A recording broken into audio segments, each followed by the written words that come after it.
وَرَفَعَ بِكَ الشَّرَّ اور تم سے شر کو اٹھائے رکھے، شر کو دور رکھے، یعنی ہمیشہ آپ شر سے محفوظ رہے، یہ میری دعا ہے۔ یہ گویا کہ زبیدہ کہہ رہی ہے کس کو؟ مامون کو۔ هذه رقعۃ الوالد، یہ اس غمزدہ شخص کا رقعہ ہے۔ اب میں گویا کہ تمہارے سامنے خط پیش کر رہی ہوں، اور یہ خط کس کا ہے؟ اس غمزدہ شخص کا خط ہے۔ التی ترجوک فی الحیات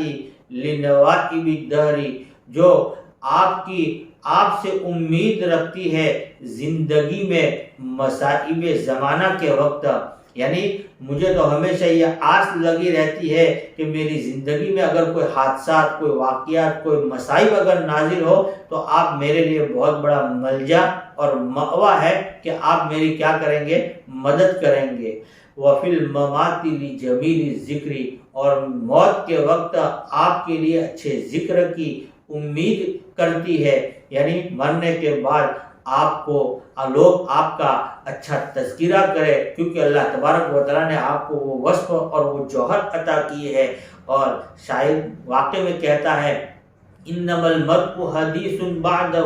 فکن حدیثا حسنا لمن وعا، کہ انسان اپنی موت کے بعد ایک تذکرہ رہ جاتا ہے اور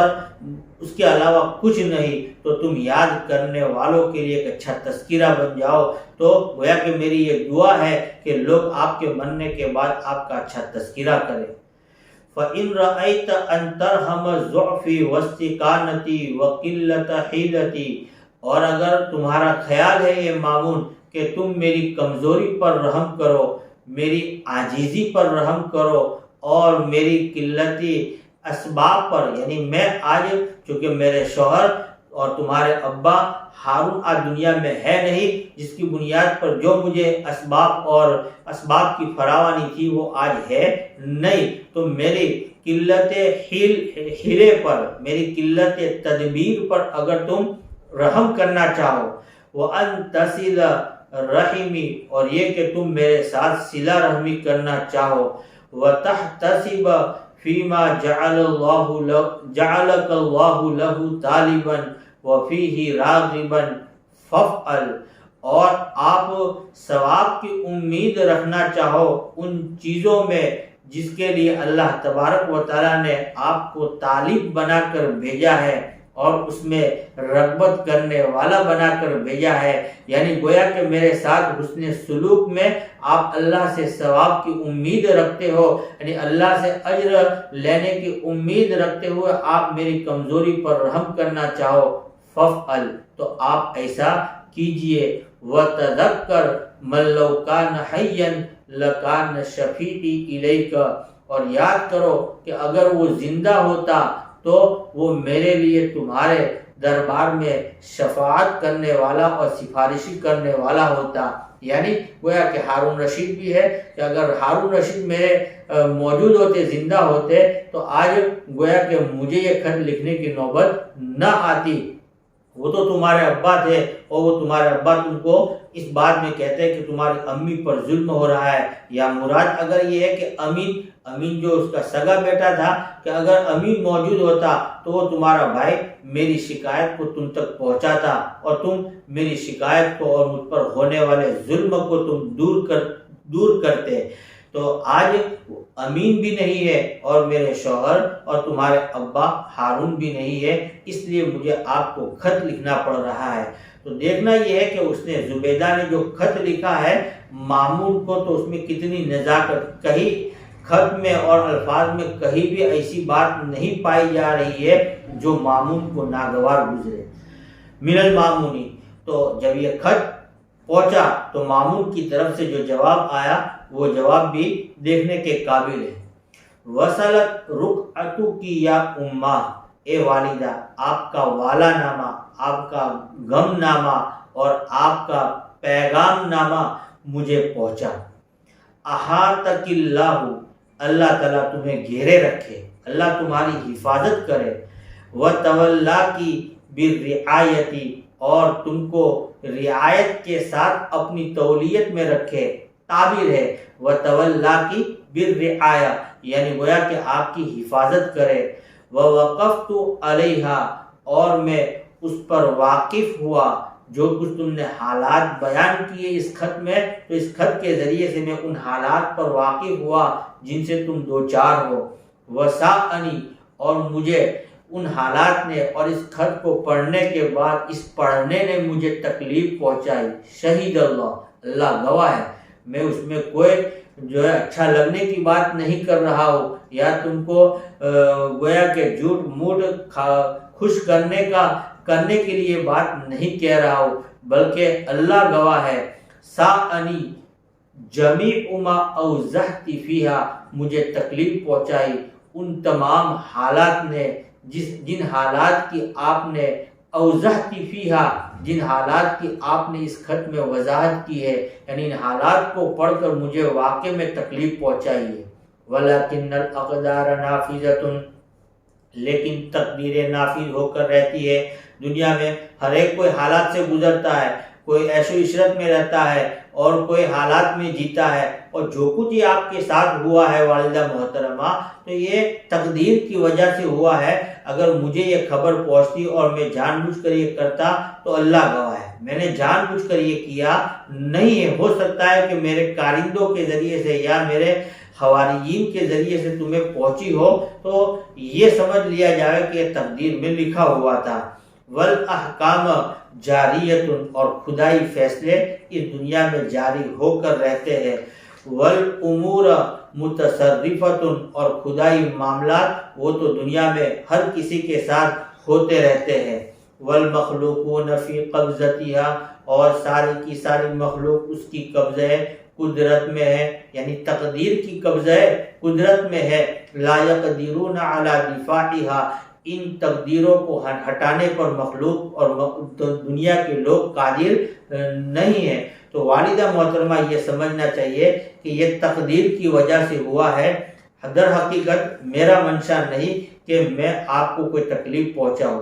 وَالدُّنْيَا كُلُّهَا إِلَى شَتَاتٍ، اور والدہ تم یہ سمجھتی ہو کہ میں خلافت کے منصب پر بیٹھ گیا ہوں جس کی بنیاد پر مجھے ایک نشہ ہے، نعوذ باللہ، اور اس کی وجہ سے یہ سب ہو رہا ہے، تو میں یہ حقیقت جانتا ہوں کہ ساری کی ساری دنیا الی شتاتٍ، یہ متفرق ہو کر رہ جائے گی، یعنی فنا ہو جائے گی، ایک نہ ایک دن خلافت کیا، حکومت کی چیزیں کیا، وہ سب ختم ہو جائے گی، میں خلیفہ ہمیشہ رہنے والا نہیں ہوں۔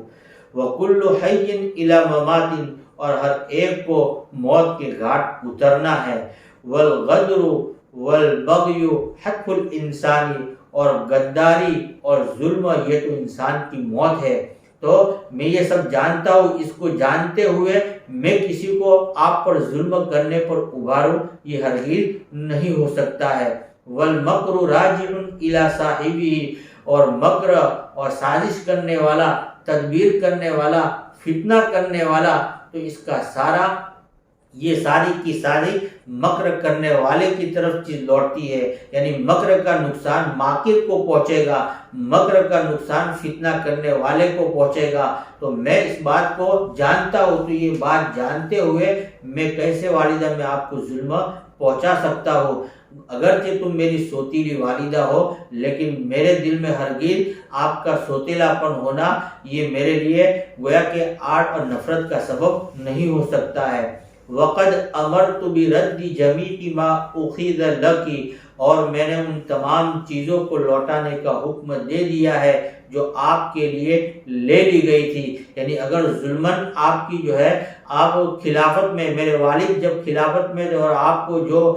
سہولتیں مہیا تھی اور ظلمن آپ سے کسی نے لے لی ہے، تو میں نے ان تمام کو واپس کرنے کا حکم کر دیا ہے۔ وَلَمْ تَفْقِدِي مِمَّنْ مَضَى إِلَى رَحْمَةِ اللَّهِ تَعَالَى إِلَّا وَجْهَهُ، اور تم آج کے بعد مفقود نہیں پاؤ گی اس میں سے جو اللہ کی رحمت کی طرف گزر گیا مگر اس کے چہرے کو، یعنی اب آئندہ والدہ آپ کو اپنے سگے بیٹے امین کے دنیا سے رخصت ہو جانے کا اور آپ کے شوہر ہارون رشید کے دنیا سے چلے جانے کا آپ کو کبھی بھی احساس نہیں ہوگا۔ میں آپ کے ساتھ وہ احسان و سلوک کروں گا کہ آپ امین اور گویا کہ ہارون کے دنیا میں نہ رہنے کا آپ کو احساس نہیں ہوگا۔ ہاں اتنا ہوگا کہ ان کا چہرہ نہیں ہوگا، اس لیے کہ ظاہر بات ہے کہ انسان کا وجود مرنے کے بعد دوبارہ نہیں ہو سکتا ہے، تو امین اور ہارون رشید کا دوبارہ دنیا میں وجود تو نہیں ہوگا۔ اس وجود سے آپ گویا کہ آپ ان کے وجود کا مشاہدہ تو نہیں کر پائے گی، لیکن ان کے نہ ہونے کا بھی آپ کو کبھی احساس نہیں رہے گا۔ کیوں؟ اس لیے کہ میں آئندہ تمہارا پورا خیال رکھوں گا۔ وَأَنَا بَعْدَ ذَلِكَ